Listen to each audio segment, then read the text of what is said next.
Okay, so I actually haven't talked about Record of Ragnarok for like 2 weeks now on the channel, and I decided, why not, make a Record of Ragnarok video. And I'm actually recording at a pretty reasonable time because for those who have, been on the channel for quite a while, you guys would know that I don't record at normal hours. Normally, I record at like unholy hours at like 2 a.m. in the morning, but it's actually 11 o'clock. So yeah, it's a pretty reasonable time. But anyway, as you can tell by the title, in this video, we're going to be talking about Adam versus Thor in Record of Ragnarok. Now, of course, this is a hypothetical battle. This does not happen in the actual series. Of course, we all know Adam goes against Zeus, and spoiler alert, Adam does lose. Although I wanted Adam to win, he does lose against Zeus and ends up dying, but in a very chatty way. He ends up dying, still fighting and standing up, which is, of course, the chattiest thing he could do. But anyway, before we actually get into this versus battle with Adam versus Thor, make sure you leave a like on the video, and if you like Record of Ragnarok and you want more content on it, then subscribe to the channel, because it takes like 1 second out of your day to leave a like and subscribe. I think it's a pretty good deal. You get Record of Ragnarok content and I get a subscriber. Good deal. But anyway, let's just get into this damn video. And now, first of all, we're going to be starting off with Thor. We're going to be listing his feats, his abilities, his equipments, how strong he is. So let's just get into it. Now, first of all we can say about Thor is he's pretty damn strong, and Thor is the god representative in the first round of Ragnarok, going against Lu. Thor is a prominent deity in the Norse pantheon, being the Nordic god of thunder, and is also often regarded as Nordic's strongest warrior and god. So that already pretty much tells us a lot about Thor. He's pretty fucking strong. Now, moving on to, some of his abilities. Well, physically, he has godly strength, and Thor possesses unfathomable physical strength and power, which allows him to be able to wield his hammer, Mjolnir. I think that's how you say it, Mjolnir. That's what I'm going to be calling it for the rest of the video. If I, make a wrong pronunciation, then tell me in the comments how it's supposed to be pronounced. But anyway, Mjolnir one-handed without difficulty, and even took out an army of 66 Jotuns by himself, as well as, kill the world serpent Jormungand. I'm not even going to try and say that. I'm just going to fuck it up. In a single blow from his ultimate technique. Now, his next ability is electrokinesis. As the god of thunder, Thor possesses absolute control over divine electricity and lightning, and uses it in combat. He demonstrated this ability during his fight with Lu, as he coats his left forearm in electricity before latching onto his hammer in preparation for one of his signature moves. Now, his next ability is menacing aura. Now, like his father Odin, Thor has a naturally menacing aura and presence, striking fear into anyone he glares at. His aura was so menacing that it petrified Goll, and it even frightened and caused the normally calm, collected Brunhild to lose her cool. Personally, I don't think Brunhild is really calm and collected. Well, when she's portrayed in the manga, she can be a bit crazy. But moving on, however, some beings are immune to this power, being Lu as a good example. Now, this just proves that a human can actually be immune to his menacing aura, and I wouldn't be surprised if Adam would be, immune to this, because as we all know, Adam is a big Chad and he doesn't get scared of anything. To be honest, Adam is really calm and collected, so I doubt he would even be, affected by this aura that, Thor gives off. But moving on, let's go into some of his techniques. Now, Thor obviously has a technique called Thor's hammer, and this technique is a signature move and is pretty much an instant kill technique. Thor summons divine electricity and lightning and imbues Mjolnir with it. Thor then arches his back downwards, frozen, until he unleashes a powerful blow. He uses this against Jotun back in the ancient era, and once again on Lu. Now, his next technique is Geroid. I think that's how it's pronounced. Correct me if I'm wrong in the comments, but Thor's ultimate technique, which he has only unleashed once against, I'm not even going to try and attempt that. I'm just going to fuck it up. The world serpent, instantly killing it. Thor flings Mjolnir into the air with all of his might and retrieves it, adding on great velocity and centrifugal force before finally slamming it down upon his opponents. Now, his next technique is pretty much just the mixture of the two techniques I just mentioned, which is Geroid's Thor's hammer, and as you can tell by the name of it, it's just the two techniques fused together. So I'm not even gonna describe it, because you can use your own common sense, because I know everyone has that. Now moving on, let's go on to some of Thor's equipments. Now, Thor has Mjolnir, obviously, which is just his hammer and his primary weapon, a massive hammer bigger than his body. The hammer is mostly covered in grey with golden glowing vein-like patterns and several brown carapace-like coverings, complete with a handle near the bottom of the hammer. Mjolnir is claimed to tear apart the seas and lands and shatter the entire earth. Now, Thor also has another equipment called I'm so sorry. I cannot pronounce these names, but it's just a pair of divine gloves that Thor wears on both hands, capable of withstanding any attack. According to the legend, Thor must wear these gloves to protect his hand from the heat of Mjolnir, but this is a misunderstanding. These gloves' purpose was to protect Mjolnir prior to its awakening from the weight of, Thor's swing, which is pretty crazy because that means these gloves are, instead of protecting Thor, are protecting the actual hammer. Now, in the Battle of Lubu, the glove on his right hand was smashed into pieces by Lubu's Sky Piercer.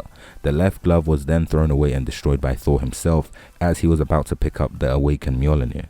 Now, this just shows that, of course, a human can shatter these gloves, even though they are said to, be able to withstand any attack. But obviously, as we see here, it's able to be destroyed by a human. Now, we've pretty much stated all of Thor's, techniques and his, his equipment, his feats. Now, let's move on to Adam. Now, Adam is humanity's representative in the second round of Ragnarok, going against Zeus.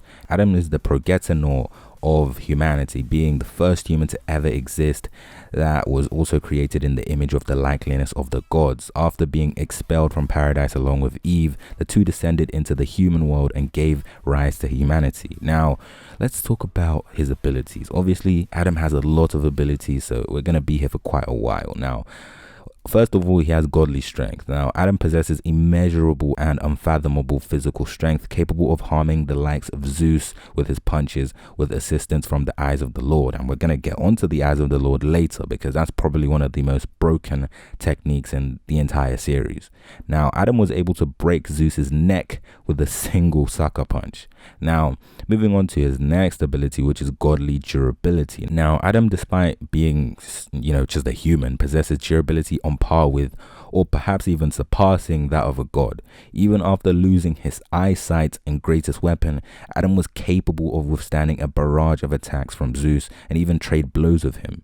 Now, that is already really impressive, and I'm pretty sure it wasn't stated that Thor has godly durability, but I guess we can assume he does, even though he hasn't shown any durability feats. But moving on, godly speed and reflexes from Adam. Now, Adam was capable of dodging all of Zeus's attacks, which were being launched within a very small time frame of 0.000000001 seconds. He was then later able to dodge and counter Zeus's fist that surpassed time attack, a punch that is so fast and powerful that time is still compared to it, that it is at least faster than 0.000000000000000000001, and something that none of the other gods were able to see due to, it occurring in an instant.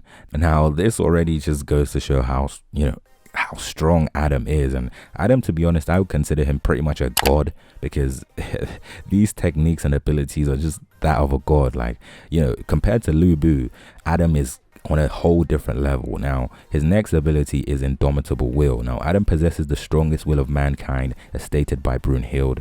He never once faltered in his battle against Zeus. We're going to be going on to probably his most broken technique, which is the eyes of the Lord. Now, as a man designed in the image of the gods, Adam was gifted with the ability to perfectly replicate any move and technique used by divine beings he saw, regardless of its speed or power, and enabling him to evade God's attacks while simultaneously countering them with his own move. This ability was so incredibly potent that Adam was even able to copy and utilize Zeus's time-surpassing punch after only seeing it a single time. Adam can even instantly morph his biology in order to replicate attacks properly, such as when he copied the serpent's attack with his hand when he grew, it grew like 3 times its size. And then he also gained, black-green scales and sharp bone claws to, replicate the serpent. However, despite their unseemingly unbeatable nature, the eyes of the Lord do have their limits. The strength and power of an opponent's attack corresponding to the amount of strain put on Adam's nervous system. This just basically means if the attack is really powerful, then it's going to replicate onto his eyes. So basically, if the attack is really strong, then his eyes are going to strain even more. Now, since Zeus realized this, he pretty much settled for a war of attrition and unleashed an endless onslaught of blows focused solely on overworking Adam's greatest weapons to the point of disabling it. A task that he did, eventually succeed in. And in complete honesty, I genuinely believe that Adam would have won if the eyes of the Lord didn't have such a limit. I mean, the eyes of the Lord is already really broken. So I guess a battle of attrition is, Adam's worst enemy, or more specifically, the eyes of the Lord's worst enemy. But moving on, let's move on to some of his techniques now. Meteor Jab. Adam unleashes continuous barrages of rapid fire punches that increases 10 times with every punch to completely and utterly overwhelm his opponent. Next, he has a technique called Divine Axe. Adam unleashes extremely swift and powerful leg sweep that can, essentially bisect the body of his opponents. The Fist that surpassed time. Now, Adam gathers all of his strength and punches with so much force, time comes to a halt. It comes to a fucking halt. I can't believe this. Adam is incredibly broken. Now, it is at least faster than, 0.000000000000001, though the exact figure is not shown fully. And now his next and pretty much final technique that is actually shown is true God's right left. Adam unleashes a straight punch that harbors the entirety of his divine might, which he then follows up with another punch and repeating this at blinding speeds, launching never-ending barrage of attacks. He is capable of replicating and countering the attack, but requires that he uses his eyes of the Lord non-stop, which takes an enormous toll on his eyes to the point where he would eventually become blind. Now, Adam's only equipment is just some knuckle dusters, and Adam uses a divine weapon in the form of a knuckle duster provided by the Valkyrie Ragnarok. I think that's how it's called. I genuinely don't know. This video is just a clusterfuck of just mispronunciation. Just forgive me for these terrible pronunciations. Now, this allows him to damage and drive Zeus into a corner. Now, that's pretty much it for both Thor and Adam's, feats, abilities, techniques, and all that stuff. Now, if I was to come to a verdict, I genuinely believe that Adam could probably win this fight. It would definitely be close because Thor is no joke. Don't think Thor is a pushover, because he definitely isn't. Even though he did face off against Lubu, who is considerably weaker than Adam, I still do believe that Adam does still win this fight against Thor. Although Thor would probably push Adam to a fair limit, I feel like he would push him quite a lot. I would say Adam could probably beat Thor maybe around maybe mid diff, because I don't think, maybe mid, maybe high diff, I don't really know. I do think Adam will win though, because Adam's eyes of the Lord are just too broken. Some of the techniques and abilities he has just far surpass Thor, not only in quantity but just in quality, I guess, because Adam's attacks are just so potent. He was able to push Zeus, the strongest god, to his limit. I'm pretty sure Thor could not do that to Zeus. And yes, Thor does have control over electricity, but we know Adam could probably use his speed to maneuver around these things and just dodge them. And of course, I don't think Thor is as fast as Adam, because Adam is way faster than Thor, because Thor hasn't shown many speed feats. Thor is more power based, more power oriented. So I feel like Adam would be able to not only out speed him, I guess, but he would also be able to outpower him, because we know Adam completely destroy Thor in terms of power. Thor does have very, very strong abilities, don't get me wrong. Thor is extremely strong, but Adam just outclasses him in a lot of things. At first, this battle may seem a little bit close. It may seem, who would win this fight, but I genuinely feel like Adam would probably take this fight, just due to how many attacks he has, just due to his techniques, how fast he is, and just pretty much everything in general. The only thing Thor has over Adam is the fact that Thor has projectile abilities. When I mean projectile abilities, I mean things like electricity that he can shoot out at Adam. But as I said before, Adam can just maneuver around this, and just he's so quick that he can just dodge all these things. Now, that's pretty much it for this video, to be honest. I came to the verdict that Adam would probably win this fight at like mid, maybe approaching high diff. I don't know. I'll probably just say mid diff. But yeah, that's pretty much it for this video. If you like the video, make sure you leave a like and subscribe to the channel with notification bells turned on and set to all. And apart from that, I'll see you in my next video.